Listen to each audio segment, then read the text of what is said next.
Students, आज का topic है एक समान बाह्य विद्युत क्षेत्र में रखे विद्युत द्विध्रुव पर लगने वाले बल युग्म के आघूर्ण का व्यंजक। स्टूडेंट्स, इस व्यंजक को प्राप्त करने के लिए सबसे पहले हम एक समान बाह्य विद्युत क्षेत्र को ड्रॉ करेंगे। उसके लिए हम बराबर दूरी पर स्थित समांतर रेखाएं खींचते हैं, जो कि रेड लाइन से प्रदर्शित किया हुआ है। ये रेड लाइन एक समान विद्युत क्षेत्र E को प्रदर्शित कर रही है। इसके बाद इसमें हमें एक विद्युत द्विध्रुव रखना है। विद्युत द्विध्रुव की रचना करने के लिए हमें पहले -q कूलाम का एक बिंदु आवेश बनाते हैं। उसके बाद 2L दूरी पर +q कूलाम का एक दूसरा बिंदु आवेश बनाते हैं। इन दोनों बिंदु आवेशों को मिलाने वाली रेखाएं खींचते हैं। स्टूडेंट्स, यह विद्युत द्विध्रुव हमने जो विद्युत क्षेत्र है उससे थीटा कोण पर लिया है।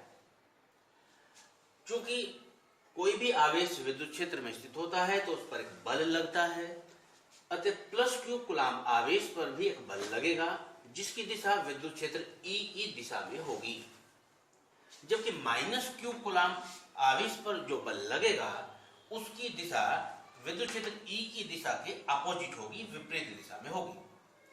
तो हम यहाँ ये देख रहे हैं कि विद्युत द्विध्रुव पर दो बराबर परिमाण के अर्थात F परिमाण के परंतु विपरीत दिशा में दो बल लगे हैं, जो कि एक दूसरे के समांतर भी हैं। अतः ये दोनों बल F, एक बल युग्म बनाएंगे जो इस द्विध्रुव को घुमाकर क्षेत्र की दिशा में लाने का प्रयास करेगा।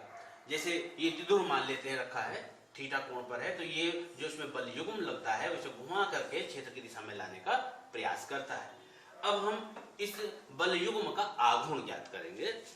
उससे पहले हम जो बल की क्रिया रेखाएं हैं, इस वाले बल की क्रिया रेखा है, ये इस बल की क्रिया रेखा, तो ये क्रिया रेखाओं की बीच की लंब दूरी है। अगर हम इस लंब दूरी को ज्ञात करें तो हम इस ट्रायंगल में चलेंगे, त्रिभुज में चलेंगे और यहां से हम साइन थीटा निकालेंगे। साइन थीटा लंब अपॉन कर्ण होता है। यहाँ पर ये परपेंडिकुलर डिस्टेंस अर्थात लंब हमें ज्ञात करना है, तो लंब हमने ऐसे रखा और कर्ण हमें पता है 12 से साइन थीटा हमने ऐसे निकाल लिया। अगर हम ऐसे लंब निकालते हैं अर्थात परपेंडिकुलर डिस्टेंस निकालते हैं तो 12 साइन थीटा आती है। 2L साइन थीटा, ये परपेंडिकुलर डिस्टेंस आ गई है। तो हमारे पास एक विद्युत द्विध्रुव है जो कि एक समान क्षेत्र E में क्षेत्र से थीटा कोण पर रखा हुआ है। उसके +q और -q पर लगने वाले बल F और F एक दूसरे में बराबर विपरीत समांतर होने के कारण एक बल युग्म बना। हम बल युग्म का आघूर्ण, जिसे हम टॉ से प्रदर्शित करते हैं, को ज्ञात करेंगे।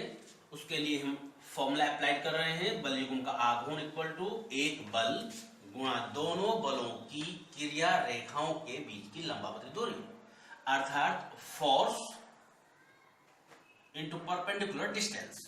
जो परपेंडिकुलर डिस्टेंस है अर्थात लंबावत दूरी है, वह जो फिगर में प्रदर्शित किया हुआ है हमने, ये दो बल F और F थे, तो इन दोनों की जो क्रिया रेखाएं हैं उनकी लंब दूरी ये हमने अभी कैलकुलेट की थी 2L साइन थीटा। तो ये लंब दूरी हम यहाँ पर रख लेते हैं 2L साइन थीटा। अब हम F की वैल्यू रखते हैं। उसके लिए हम विद्युत क्षेत्र की तीव्रता की जो डेफिनेशन है वहां से प्राप्त फॉर्मूला लिखते हैं, E=F/Q होता है। वहां से हम F ज्ञात कर लेते हैं, QE। तो यहाँ पर F की वैल्यू रखते हैं QE into 2L sine theta. अब हम 2L को Q के साथ रखेंगे तो ये बनेगा 2LQ और ये E साइन थीटा। हमने 12Q को एक साथ क्यों रखा? क्योंकि हम जानते हैं कि जो विद्युत द्विध्रुव आघूर्ण होता है जिसे हम P से प्रदर्शित करते हैं और उसकी वैल्यू होती है 2LQ। तो 12Q के स्थान पर हमने यहाँ P रखा, तो हमें जो फॉर्मूला प्राप्त हुआ वह हुआ tau equal to PE sine theta. ये फाइनल फॉर्मूला हमें यहाँ पर प्राप्त हो गया है, एक व्यंजक हमें प्राप्त हो गया बल युग्म के आघूर्ण का। अब हम इसकी वेक्टर फॉर्म देखते हैं। वेक्टर फॉर्म में हम कैसे लिखते हैं?